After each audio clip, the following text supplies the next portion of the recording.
Hi doctor Suraj. Hi. ഇപ്പോൾ common ആയിട്ട് മിക്കവർക്കുമുള്ള അസുഖമാണ് സൈനസൈറ്റിസ്. ഈ സൈനസൈറ്റിസിൻ്റെ ലക്ഷണങ്ങൾ അതുണ്ടാകുന്നത് എങ്ങനെയാണ് എന്നൊന്ന് ചെറുതായിട്ട് വിശദീകരിക്കാമോ? സൈനസൈറ്റിസ് എന്ന് പറഞ്ഞു കഴിഞ്ഞാൽ നമ്മുടെ സൈനസുകളുണ്ട്. സൈനസ് എന്ന് പറഞ്ഞു കഴിഞ്ഞാൽ നമ്മുടെ frontal sinus, maxillary sinus, sphenoid sinus എന്ന് പറഞ്ഞിട്ട് എയർ പോക്കറ്റ്സ് ആണ്. നമ്മൾ ശ്വാസം എടുക്കുമ്പോഴത്തേക്കിനും വായുവിനെ ഫിൽട്ടർ ചെയ്ത് മോയ്സ്ചറൈസ് ചെയ്ത് ലങ്സിലേക്ക് എത്തിക്കുക എന്നുള്ളതാണ് അതിൻ്റെ ഫങ്ഷൻ. നമ്മൾ ഈ പൊടിയും പുകയൊക്കെ ശ്വസിക്കുമ്പോഴത്തേക്കിനും ഇതൊക്കെ ഫിൽട്ടർ ചെയ്തിട്ട് അടിഞ്ഞു കൂടുന്ന ഭാഗമാണ് സൈനസ് എന്ന് പറയുന്നത്. അത് കാലക്രമേണ അടിഞ്ഞു കൂടി അതിൽ ബാക്ടീരിയൽ ഇൻഫെക്ഷനോ വൈറൽ ഇൻഫെക്ഷനോ ആകുമ്പോഴാണ് അവിടെ പ്രഷർ ബിൽഡപ്പ് ചെയ്ത് ആ ഒരു അവസ്ഥയാണ് സൈനസൈറ്റിസ് എന്ന് പറയുന്നത്. അപ്പോൾ ഈ സൈനസൈറ്റിസ് ഒരു ഡോക്ടർ എന്നോട് പറഞ്ഞതാണ് സൈനസൈറ്റിസ് എന്ന് പറഞ്ഞാൽ ക്യൂറബിൾ അല്ല, അത് നമുക്ക് ഇടയ്ക്കിടയ്ക്ക് ഇങ്ങനെ വന്നുകൊണ്ടിരിക്കും. അപ്പോൾ ഡോക്ടറിൻ്റെ അഭിപ്രായം എന്താണ് അതിൽ? സൈനസൈറ്റിസ് എന്ന് പറഞ്ഞു കഴിഞ്ഞാൽ ഈ ഒരു അവസ്ഥേനെയാണ് പറയുന്നത്. ശരി, ആ അവസ്ഥ ആവാതെ നമ്മൾ സൂക്ഷിച്ചാൽ മതി. വന്നു കഴിഞ്ഞാൽ നമുക്ക് അവിടെ ഒരു സ്ഥലത്ത് അഴുക്ക് അടിഞ്ഞുകൂടി എന്താ ചെയ്യേണ്ടത്? അത് ശരിയാവാൻ വേണ്ടി അത് വൃത്തിയാക്കി കഴിഞ്ഞാൽ എല്ലാം ശരിയാവും.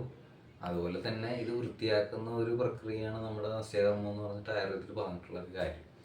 അത് നമ്മൾ സ്ഥിരമായിട്ട് ചെയ്ത് കഴിഞ്ഞാൽ നമ്മുടെ അവിടെ ക്ലീൻ ആവും.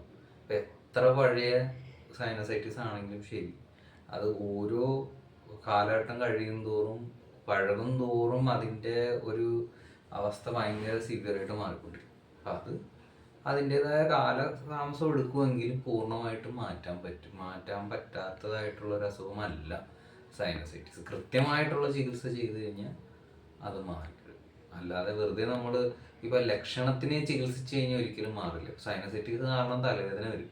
തലവേദനയ്ക്ക് എത്ര പെയിൻ കില്ലർ കഴിച്ചാലും സൈനസ് ഇരിക്കുന്നിടത്തോളം കാലം ആ തലവേദന ഒരിക്കലും മാറാൻ പോകുന്നില്ല.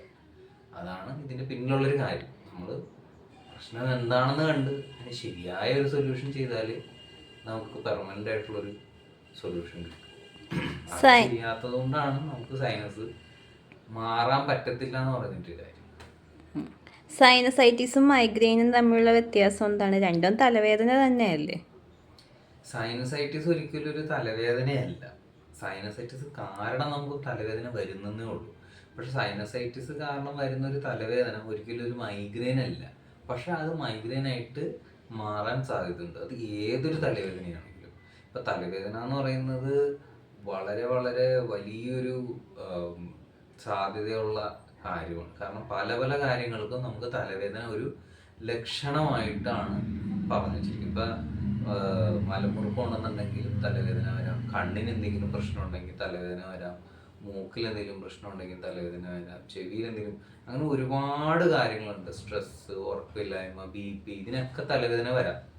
അപ്പോൾ സൈനസൈറ്റിസ് എന്ന് പറഞ്ഞാൽ അതിൽ എത്രയോ കാരണങ്ങൾ, ഒരേ ഒരു കാരണം മാത്രമാണ് സൈനസൈറ്റിസ് എന്ന് പറയുന്നത്. അപ്പം തലവേദന വന്നു കഴിഞ്ഞ് അതിന് പ്രോപ്പറായിട്ട് ട്രീറ്റ്മെൻറ്റ് കിട്ടാതെ വർഷങ്ങളോളം ഇങ്ങനെ കടന്നു പോകുമ്പോൾ ആ തലവേദന മൈഗ്രെയിനായിട്ട് മാറും. അപ്പം 1 മണിക്കൂറല്ല 2 മണിക്കൂറല്ല 2-3 ദിവസം തുടർച്ചയായുള്ള തലവേദന അസഹനീയമായ രീതിയിൽ ഒരു പണിയും ചെയ്യാതെ കിടക്കുന്ന രീതിയിലുള്ള വേദനയിട്ട് വരും. അപ്പോഴാണ് സത്യം പറഞ്ഞാൽ അതും ഒരു മൈഗ്രെയിൻ എന്നുള്ളൊരവസ്ഥയിലോട്ട് പോകുന്നത്. അല്ലാതെ ഒട്ടുമിക്ക തലവേദനകളും മൈഗ്രെയിൻ അല്ല. അതൊരു തെറ്റായ ഒരു ധാരണയാണ്. എനിക്ക് മൈഗ്രെയിൻ ആണെന്ന് സ്വയം പറയുന്നത് ഒരു തെറ്റായ ധാരണയാണ്. ശരിക്കുള്ള തലവേദനയുടെ കാരണം മാറ്റി കഴിഞ്ഞു കഴിഞ്ഞാൽ ഇതൊന്നും ഉണ്ടാവില്ല. Okay, thank you doctor.